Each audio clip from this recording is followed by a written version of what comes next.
half Atiku is better than thousands of Buhari. Buhari is doing the best in Nigeria.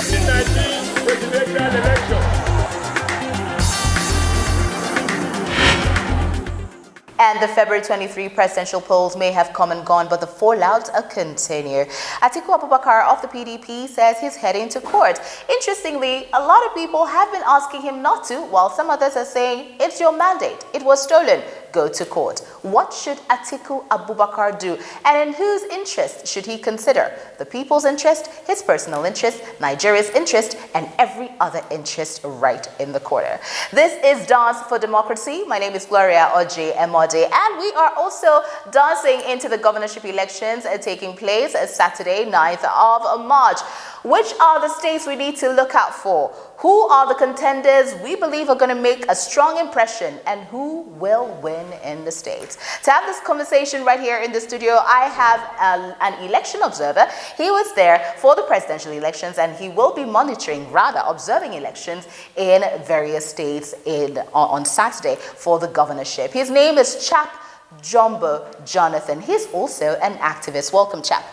Thank you. Good afternoon. All right. So first question, what do you think? Should Atiku Abubakar go ahead with, seeking redress in court? According to him, he believes the PDP was robbed, their mandate was stolen, according to him and his supporters. Some people are saying, go ahead, and that's your right. It is his constitutional right. That's why the Election Petitions Tribunal was set up in the first place. But then other people are saying, why not act like Jonathan, former President Goodluck Jonathan, who decided, you know what, let's move on. According to him, his desire for his political ambition wasn't worth the blood of any Nigerian. What do you think, based on what you saw at the elections?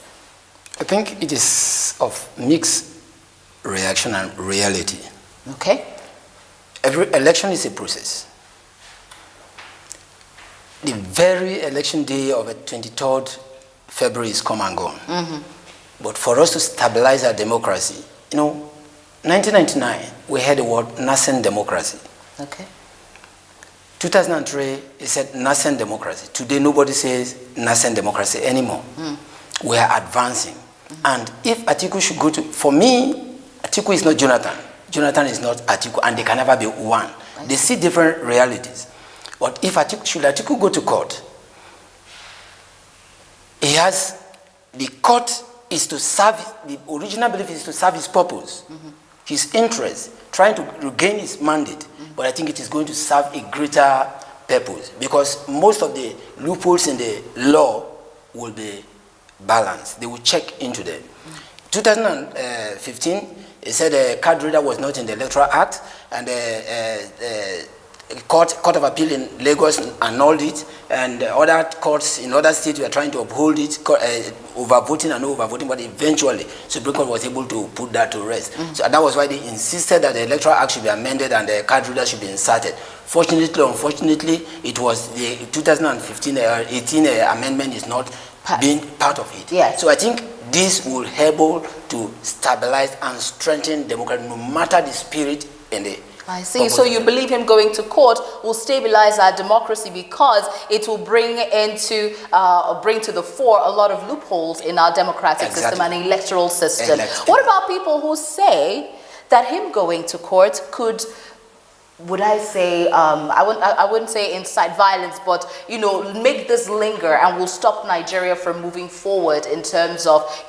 democracy and administration?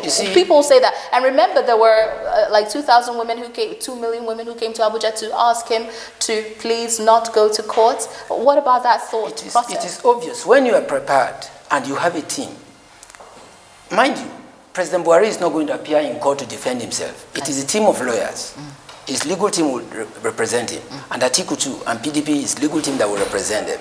Argument back and front, to and fro. It is not a decision of PDP or APC. It is not a decision that will be taken by President Muhammadu Buhari or Alhaji Atiku Abubakar. It is going to be the judicial process. So I think I see nothing.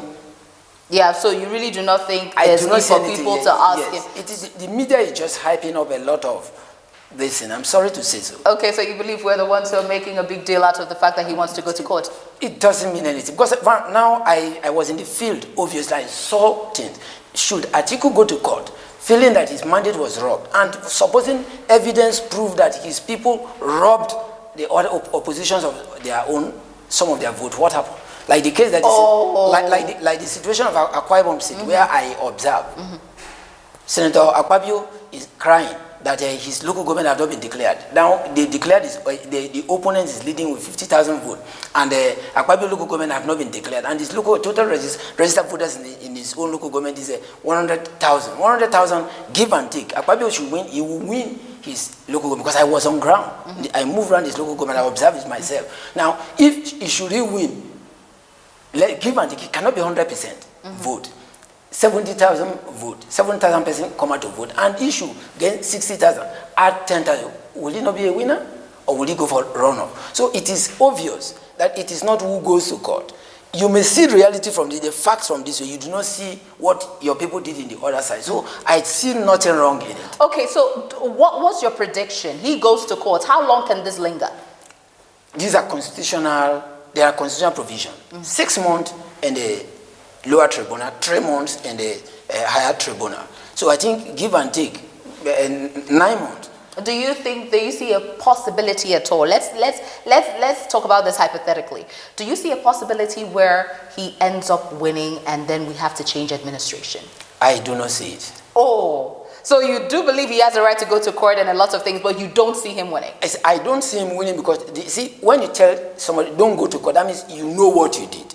You don't want him to. But if let him, it is his right. I can't preserve my right and take away the right of the other man. I see.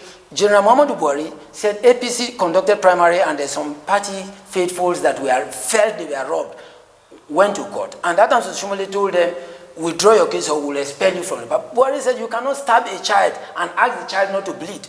That it is their right. If they feel that there is something wrong in the process, let them go to court and seek redress. I see. Let's talk about the governorship elections that will be coming up in a few days' time. What are the states? Which states do you think we should be looking out for? A lot of states will give us a lot of drama, but what are some of those states that we need to look out for because of how intense their political atmosphere are? Yes, if you look at it, if you consider, you see, I don't want to talk like every other person because nobody can think for me, nobody can act for me, nobody can reason for me. I think, I reason, and I see things myself, and I talk accordingly. Now, in the north, let's look at the north. You will never hear where there is bloodbath during election time. There will be argument, or even their tribunal processes are minimal, if you consider. But in the south and the south, that's where tense this is. So I focus on the south and the southeast. Which states in particular? River State, Akwa Ibom, because I was on ground in Akwa Ibom, God saved Akwa Ibom on the first election. But you think it's going to be a hotbed? Because governorship is, presidential is always distant from the people. In the election process, governorship election and local government chairmanship election are the most tense and fierce because the people feel these ones are our own, they are closer to us. So this is going to be a very, either do or die. The president said it should not be do or die, but this one will be do or die affairs. That's Akwa Ibom and River State in the south. Do you see anything happening in the southeast? Southeast, Imo State. Interesting. Okay, Imo State, why? Imo State because the present administration felt that he must produce his successor. The successor, yes. And APC have their candidate who is down to earth as well with the people. And ABGA is a regional party. True. They too have their support. Listen, then the PDP itself will want to make sure they wrestle and regain their own lost. So Imo State it is in the southeast, southwest. Southwest, I see Lagos. Lagos. Why? I see Lagos. Because it has always been in the news. And not just in the news. We saw what happened on the presidential poll. I see. Where some person felt they were disenfranchised. And all the drama whatsoever. There is going to be, if you beat me today and I go away with it, I will prepare, since I have another fight with you, I will fully prepare to meet you in the poll. So I think Lagos State, all those because of all the things that happened at the presidential elections, yes, we they could will see fortify themselves to come back, say, this one is just presidential, it doesn't know, but this one that will be with us, we'll make sure we'll fight to finish. Interesting. Do you think some of the crisis, some of the issues in terms of Yoruba Igbos, you know, the fight in Lagos, could that play out in the elections? It may not play out exactly, because if you go through the processes and what is happening from the day of that incident into, I think the Yoruba leaders and the Igbo leaders are trying to bridge peace. Yes. It may not play a big part. It may not play out, but it's like that's why our organization will talk about values reorientation initiative and advocacy, because our value system has been eroded. I see. Otherwise, it ought not to result to this. I see. All right, so those are the predictions, the states to watch out for in the Southwest. Lagos, of course, South, Rivers, Akwa Ibom. In the Southeast, Imo State. In the North, according to Chapp, nothing really happens in the North. The governorship elections should be simple and straightforward. We're counting down to the governorship elections. And what are your thoughts about the states that you feel we should be watching out for in the gubernatorial elections come March 9th? Give us your thoughts on the comment section of this video. You've been watching Dance for Democracy. My name is Gloria ORJI-EMODI, and you're watching Rootstv Nigeria. Half Atiku is better than thousands of Buhari. Buhari is doing the best in Nigeria. In 19 presidential election.